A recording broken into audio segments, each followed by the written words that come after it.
नमस्कार। आज बात करते हैं महामहोपाध्याय पंडित गोपीनाथ कविराज जी ने अ, आत्मा या जीव के संबंध में जो विचार व्यक्त किए हैं वह प्रस्तुत हैं। ये आत्माएं स्वरूपतः नित्य, विभु, चेतन तथा शिव धर्माक्रांत होते हुए भी संसार अवस्था में उन धर्मों के विकास का अनुभव नहीं कर सकती। सर्वज्ञान क्रिया रूप शक्ति जैसी शिव की है, वैसी ही जीव या पशु मात्र की है। यही चैतन्य शक्ति है। शिव स्वरूप में यह सर्वज्ञत्व शक्ति सर्वदा अनावृत है। पशु में भी यह शक्ति समान रूप से है, पर पशु की सर्वज्ञान क्रिया शक्ति अनादिकाल से पाश समूह से अवरुद्ध है। अब ये पाश क्या है? मल, कर्म और माया। इन तीन प्रकार के पाशों में से कोई आत्मा एक पाश से, कोई दो पाश से, कोई तीनों पाशों से आबद्ध होती है। अब जिन आत्माओं में मल तीनों ही पाशों का बंधन रहता है उन्हें सकल आत्मा कहते हैं। जिनके मायिक कलादि प्रलय आदि अवस्था में उपसंहृत हुए हैं किंतु मल और कर्म अक्षीण हैं, उनका शास्त्रीय नाम प्रलयाकल है। सकल और प्रलयाकल विज्ञान आदि उपायों के सहाय कर्मक्षय होने से सिर्फ मल नाम का एक पाश रह जाता है। इसे विज्ञानाकल कहते हैं। पशु या जीव तीन प्रकार के हैं: सकल, प्रलयाकल और विज्ञानाकल। सकल वह है इनके देह और इंद्रिय हैं। देह भोगायतन और कर्मजन्य है। प्रारब्ध कर्म के भोग के अंत में देह का नाश होता है।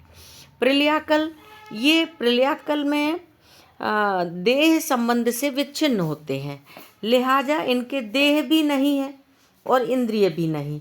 देह का मूल उपादान और इंद्रिय का उपादान मूल प्रकृति में लीन है। यह अज्ञान अवस्था है, सुषुप्तिवत। सभी जीव प्रलय काल में प्रलय की स्थिति तक इस प्रकार विदेह और विकर्ण अवस्था में अज्ञानात्मक मूल प्रकृति में लीन रहते हैं। यही सब प्रलयाकल पशु हैं। अब विज्ञानाकल क्या है? विज्ञानाकल ये भी विदेह और विकर्ण है, लेकिन यह अवस्था काल के प्रभाव से सिर्फ प्रलय के कारण नहीं होती।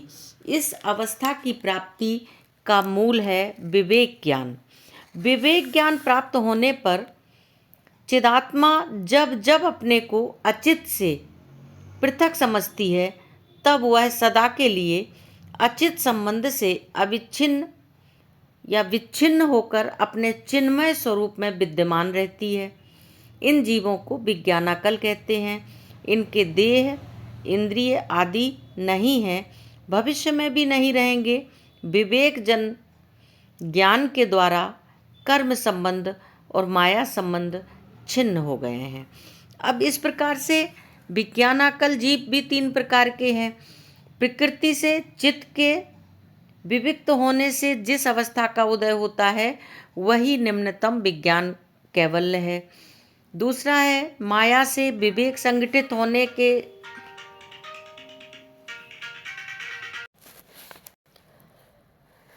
इसी प्रकार माया से विवेक घटने से उच्च स्तर का विज्ञान कैवल्य लाभ होता है।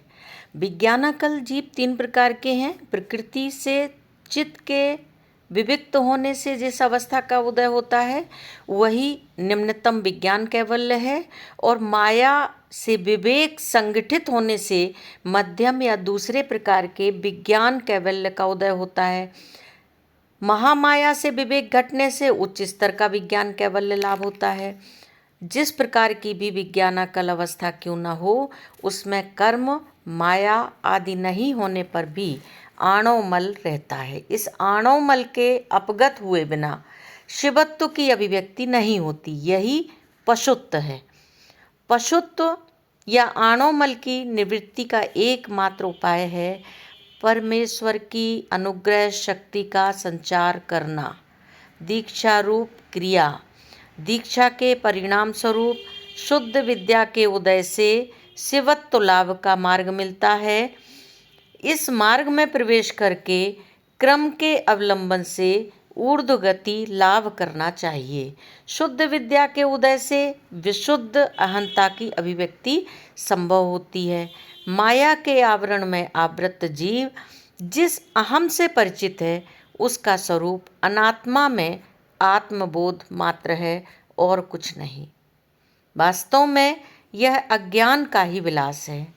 अद्वैत आगम में अज्ञान का और भी एक रूप है, वह है आत्मा में अनात्मबोध।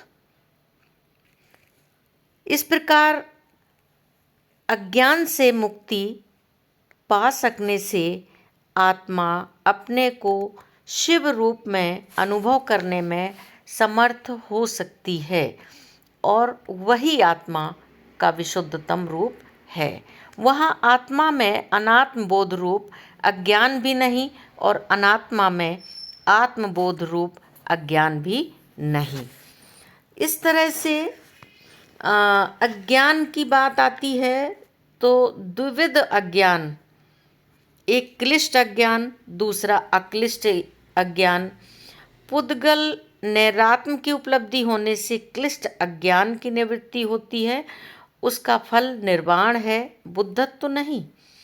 क्लिष्ट अज्ञान के नहीं रहने पर अक्लिष्ट अज्ञान उस समय तक रहता है, इसलिए बुद्धत्व नहीं आता। अक्लिष्ट अज्ञान के नहीं रहने से महाकरुणा का अनुशीलन नहीं होता, महाबोधि का उदय नहीं होता, बुद्धत्व की भी प्राप्ति नहीं होती। सारी बोधिसत्व भूमियाँ अक्लिष्ट अज्ञान की निवृत्ति के क्रम निर्देशक हैं। एक एक करके उन सारी भूमियों को जीत सकने से अंत में अक्लिष्ट अज्ञान पूर्ण रूप से निवृत्त हो जाता है और बुद्धत्व का आविर्भाव संभव होता है। इसे हम धर्म नैरात्म ज्ञान भी कह सकते हैं।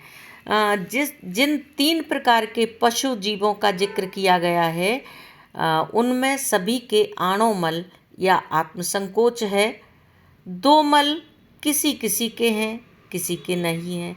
इसी आणोमल को दूर करने के लिए ही श्री भगवान की अनुग्रह शक्ति का संचार आवश्यक होता है। भगवत अनुग्रह साक्षात रूप से भी होता है और परंपरा से भी होता है, पर चाहे साक्षात भाव से हो या किसी माध्यम के सहारे ही हो, दोनों ही स्थिति में धारक की योग्यता जरूरी है। द्वैत दृष्टि से यह योग्यता धारक का साधना बल नहीं है। व्यक्तिगत साधना का फल पृथक निर्दिष्ट है। साधना के फल से पूर्णत्व लाभ के सिवाय या पूर्णत्व के पथ में गति लाभ के सिवाय बाकी सारे ही संपत्ति प्राप्त हो सकते हैं। निम्न स्वर्ग की प्राप्ति, ऊर्ध्व स्वर्ग की प्राप्ति, अभाव रूपी अपवर्ग या जागतिक दुख निवृत्ति तथा भावात्मक अपवर्ग या चित्त स्वरूप केवल में स्थिति सब कुछ संभव है, पर पूर्णत्व लाभ संभव नहीं है। उसके लिए पूर्ण का अनुग्रह आवश्यक है। यह अनुग्रह संचार या शक्तिपात पूर्णत्व लाभ की अनिवार्य पहली शर्त है। इस अनुग्रह प्राप्ति की योग्यता का स्वरूप क्या है? परमेश्वर के स्वातंत्र की ओर से विचार करने पर स्वातंत्र को ही अनुग्रह का मूल कारण कहना होगा। आगम शास्त्र में द्वैतागम में कर्म साम्य, संन्यास आदि की अपेक्षा मलपाक की ही आपेक्षिक प्रधानता देखने को मिलती है। मलपाक में तारतम्य रहने से शक्तिपात में तारतम्य होता है। अवश्य यह सत्य है कि स्वातंत्र दृष्टि से शक्तिपात के तारतम्य में मलपाक की अपेक्षा नहीं होती। पशु मात्र में ही मल है। सबका मल काल के प्रभाव तथा और कारणों से निरंतर कमोबेश पक्व होता है, लेकिन कालांतर में प्रलय के बाद समग्र विश्वलीन हो जाता है। उस स्थिति में कार्य मात्र ही परम कारण में अव्यक्त हो जाता है। हाँ, कोई कोई बीज सहित अव्यक्त होता है और कहीं कहीं बीज दग्ध होकर अव्यक्त अवस्था की प्राप्ति होती है। चिदणु अभिनव सृष्टि में पुनरावर्तन के बीज सहित प्रलय निद्रा में मग्न हो जाते हैं। उन्हीं को पहले प्रलयाकल कहा गया है। परंतु जो चिदणु ज्ञान आदि के द्वारा बीज को दग्ध करके प्रलय में स्थित होते हैं, वे विज्ञानाकल के नाम से प्रसिद्ध हैं।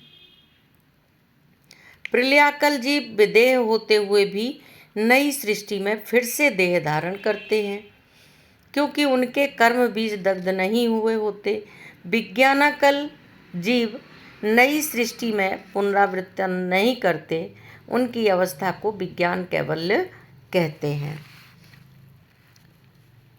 आगम उन्हें पूर्ण भी नहीं कहता। उन्होंने पूर्णत्व या शिवत्व प्राप्त नहीं किया है।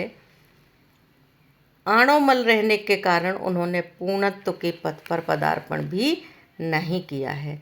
तो इस तरह से इन जीवों में आगामी और अनागामी दोनों प्रकार के जीवों में सबकी स्थिति एक ही प्रकार की नहीं होती। आणोमल को परिपक्वता सर्वत्र समान नहीं, मलपाक हुआ होता है समुचित, उन पर अवश्यंभावी रूप से शक्तिपात होता है।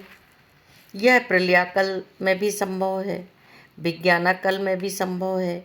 भगवान अभिनव सृष्टि के पहले सृष्टिकारी सिर्फ सृष्टिकारी नहीं, सृष्टि के संरक्षण और संहारकारी अधिकारी वर्ग का आयोजन करते हैं। इसी का नाम शुद्ध अध्वा की सृष्टि। मायक सृष्टि का आरंभ अभी भी नहीं हुआ है। मायक सृष्टि स्वयं परमेश्वर नहीं करते, शुद्ध अध्वा की सृष्टि परमेश्वर स्वयं करते हैं। वहाँ द्वैत दृष्टि से कुछ बातें हैं, जैसे आगम में सृष्टि को शुद्ध और अशुद्ध इन दो भागों में, शुद्ध, मिश्र और अशुद्ध तीन भागों में बांटा जाता है। अशुद्ध सृष्टि, मिश्र सृष्टि माया से होती है। माया के शुद्ध होने से अशुद्ध सृष्टि का उदय संभव होता है, पर परमेश्वर स्वयं माया को शुद्ध नहीं करते। माया से यहाँ अभिप्राय अशुद्ध माया का है। द्वैत मत से परमेश्वर स्वयं शुद्ध माया या महामाया को शुद्ध करते हैं। इसी का दूसरा नाम बिंदु या कुंडलनी या चिदाकाश है। महामाया के शुद्ध हुए बिना शुद्ध जगत की सृष्टि नहीं हो सकती। शुद्ध जगत का नामांतर वैंदव जगत है। यह ज्योतिर्मय है, इसमें अशुद्ध माया का प्रवेश नहीं है। अशुद्ध माया के शुद्ध नहीं होने से निम्नवर्ती अशुद्ध जगत जो कला से पृथ्वी तत्व तक फैला है सृष्ट नहीं हो सकता। अशुद्ध माया को शुद्ध करके कार्य में परिणत करने के लिए क्षोभक जरूरी है। जो सारे चिदणु विज्ञानाकल प्रलयाकल अवस्था में विद्यमान हैं, उनमें से जिनका मल परिपक्व है, उन पर परमेश्वर की अनुग्रह शक्ति का संचार साक्षात भाव से ही होता है। तो इस तरह से आगम शास्त्रों में जीव और प्रमाता की स्थिति निर्धारित की गई है। महामहोपाध्याय पंडित गोपीनाथ कविराज जी ने अपनी पुस्तक तंत्र और आगम शास्त्रों का दिग्दर्शन, इसमें इन सारी स्थितियों का विवेचन बहुत सुंदर ढंग से किया है, जो आपके समक्ष प्रस्तुत किया है। ओम शिव।